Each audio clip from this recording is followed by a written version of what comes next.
ये nozzle pump seat लगा रहे हैं, ठीक है। एंगल लगाई हुई है वाल की बस।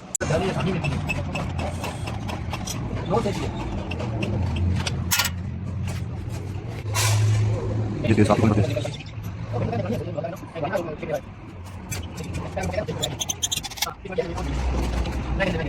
यहाँ की मदद कर दीजिए।